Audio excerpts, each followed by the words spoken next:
Hey guys, welcome back. So today we're going to talk about an additional approach to behavior modification. Last week we talked about forming habits through classical conditioning. This week we're going to talk about the principles of reward or reinforcement and punishment, which is achieved through operant conditioning. Operant conditioning or reward and punishment are things that we can apply to all areas of our life and even with other people. But we're going to focus on how to apply this to helping us achieve our health and fitness goals today. So just a little bit of psychoeducation about what I mean by reward or reinforcement and punishment. Rewards or reinforcement is anything that increases the likelihood of a behavior being repeated. Punishment, on the other hand, is anything that decreases the chances of a behavior being repeated. Now that we got that down, we're going to make it a little bit more complicated and talk about positive and negative reinforcement and punishment. So in either case, positive infers the addition of something, while negative means something is being taken away. So for example, positive reinforcement would be me giving you something to increase the chances that you do something that I like again. So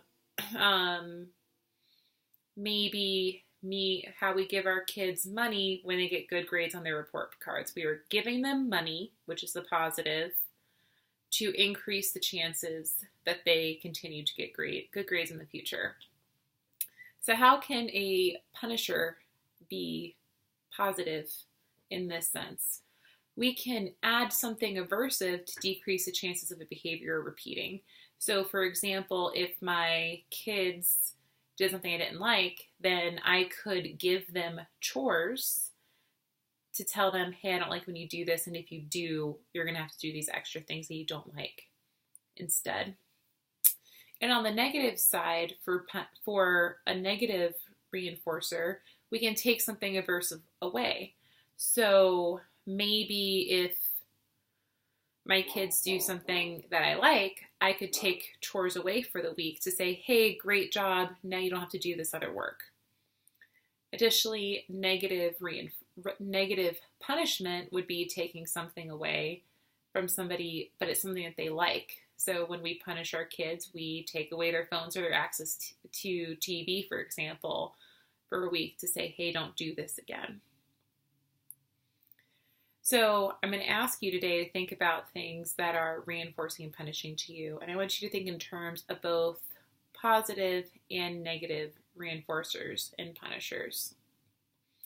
Now, reinforcement and punishment work because what happens is that as we pair these things together, being the behavior with the outcome of reward or punishment, we begin to associate those two things. So I associate good grades with money. Money makes me feel good. Therefore, good grades make me feel good, and I want to do what I have to do to get good grades. Maybe a reward I use for myself if I hit a new goal for my for lifting or for my weight is that I say, oh, I get a new Lululemon top. I like Lululemon tops, and when I achieve my goal, if I get a new Lululemon top, then I begin to associate the feelings and the behaviors that it took for me to achieve my goal with the really great feelings about getting something from Lululemon. And there are a couple of things we want to keep in mind when we think about choosing our rewards and punishers. One thing is to be aware that over time, we need to vary how often we're getting our rewards so that we can maintain the behavior without actually having to incentivize or punish it every single time. You probably can't afford to go buy nice things or do something excessive or extra for yourself every time you do something good. That's not sustainable. And also, that starts over time, that would detract away from the inherent positivity in whatever goal you're trying to work towards. But for now, we are going to consistently reward or reinforce behaviors that we want to increase the chances of being the ones that help us achieve our goals, and we want to consistently punish the ones that don't help us achieve our goals.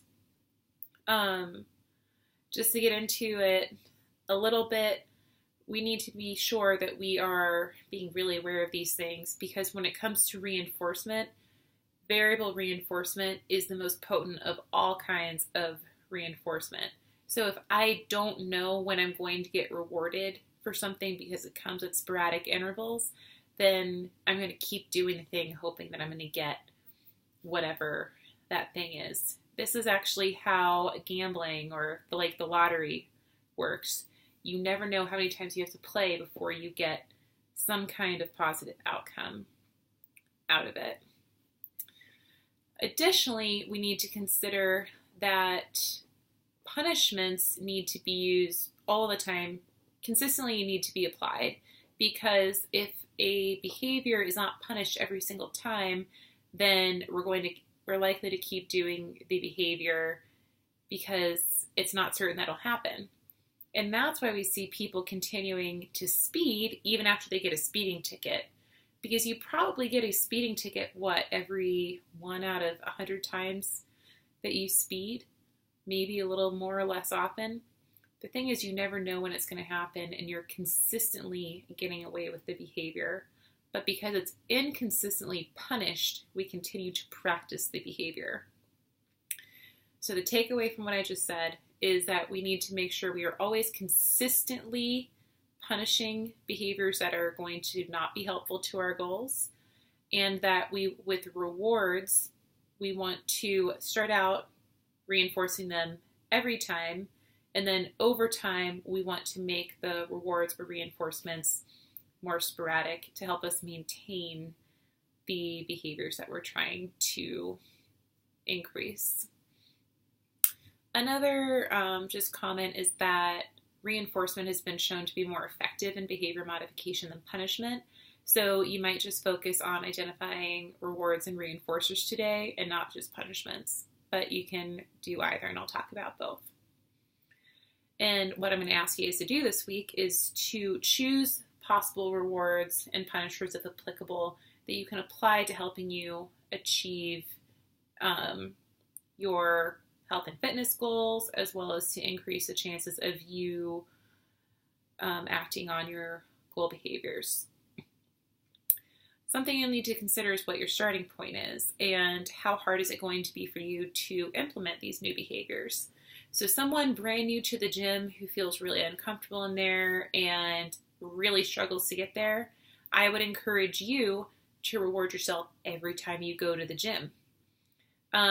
Somebody else who goes to the gym often and it's kind of normal for them, we don't need to reward that. It's already a habit for you. It's maybe already inherently reinforcing. So maybe then we think about kind of like landmarks in your bigger goals, whether that be weight loss, body recomposition, maybe lifting goals. Every time you achieve a milestone in those, that is when you get some kind of reward. But along with that, we want to make sure that these things you're doing aren't punishing to you or aren't that aversive.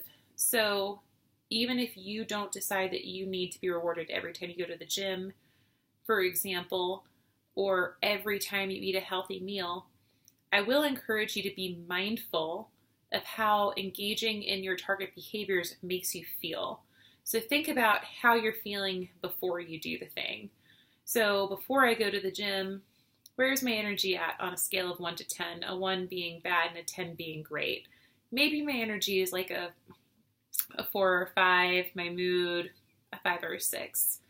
But then I go to the gym and I realize that I have more energy, my mood is better, and I feel like I just accomplished something. So I'm feeling great. And while we might not need to add some other kind of reward or reinforcement to that, we can be mindful of those changes and those intrinsic reinforcers that are associated with some of these behaviors. And I would encourage everybody to do that with any kind of behavior that you're trying to either maintain or increase, is being mindful of how you feel when you do it. also want you to think when you're selecting your rewards and punishments, you need to select ones that are at least as potent as your desired or undesired behaviors.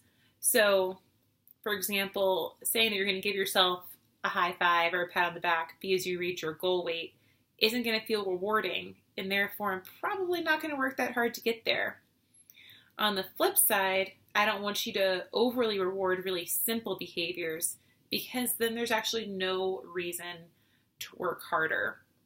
So you probably shouldn't go on a shopping spree every time you go to the gym because that's actually a fairly easy behavior. And if you get that big of a reward for something that's simple, what would you have to do to incentivize yourself to do the big thing, like losing 30 pounds in 4 months, for example? So we want to make sure that the potency of our rewards and punishers are matched, at least matched, if not stronger, slightly stronger than our desired behaviors. Another point, and this is pretty consistent with something we talked about last week, is that rewards or reinforcers should only be available when you are actively rewarding the target behavior. So just like last week, we talked about different stimulus cues only being around when they were cueing for you to engage in your behavior. You should only get this specific type of reward when you've achieved your goal, because this will help protect the potency of a reward. So some people like to, all I can think of is actually something that I would not encourage you to do, is to reward yourself with ice cream because you lost 5 pounds. If you also have access to ice cream any day of the week and you have it times when you're not achieving your goal, then it's a non-specific reward and you're not going to be motivated to work hard for it because you have access to it all the time.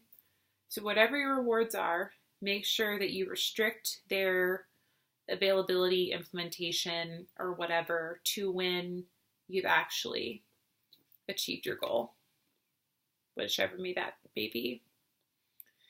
I also want you to be wary of incidental reinforcement, which is something that we do all the time. For example, I did it 20 minutes ago when my dog was barking and I let her out of her cage. I guess it would kind of be a negative reinforcer because I took her out of a aversive situation, and what did I do? I accidentally rewarded her barking behavior, which teaches her in the future that if she wants to get out of her cage, she needs to bark. So go me. We all do this. But specifically thinking about health and fitness, and I'm mostly thinking about weight loss goals, is how daily weigh-ins can incidentally reinforce or punish behaviors without you even thinking about it. Because we have, and I believe I've talked about this before, there's normal fluctuations in weight. And if your weight goes up a day after you worked really hard, then you're being incidentally punished for something that doesn't actually have an immediate correlation with the behaviors you just did in your current weight. They're not immediately associated with one another. There's a ton of variables in between. That being said, but on the other side, something that could happen is that you see your weight go down even though you didn't work out yesterday, you didn't eat that great, maybe you're dehydrated, and so you lost a lot of water weight. And then what that teaches you is, oh, hey, I actually don't need to do these things because even though I didn't do the things that I meant to do yesterday, I still lost weight and made progress towards what I'm trying to. So what I will encourage you to do is weigh yourself on a regular basis, but not every day. I would maybe recommend once a week or so and on the same day every week. I would also encourage you guys to not use food as a reward because food is for fueling our bodies, it's for fueling us for our workouts. Also, don't use body shaming, food restriction, or exercise as punishment. specific to exercise, if you use exercise to punish yourself for not doing something, or maybe for like overeating the day before, what that teaches you is that exercise is aversive and it's unpleasant and it is a bad thing. And that's pretty counterintuitive to what we're actually trying to achieve here. And with that comment, I'd like to leave you with a quote that I really like. I think it came out of Women's Health UK.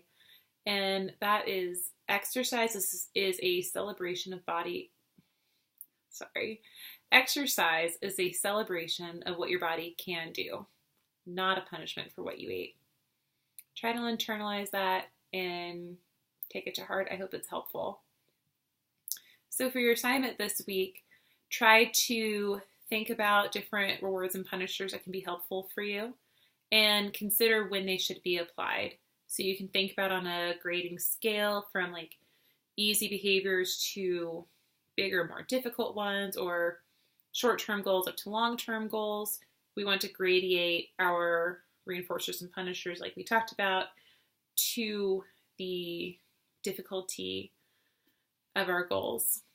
And I want you to try to apply them every time you make a goal, or if you're using punishers, every time you do something that you're saying not to do.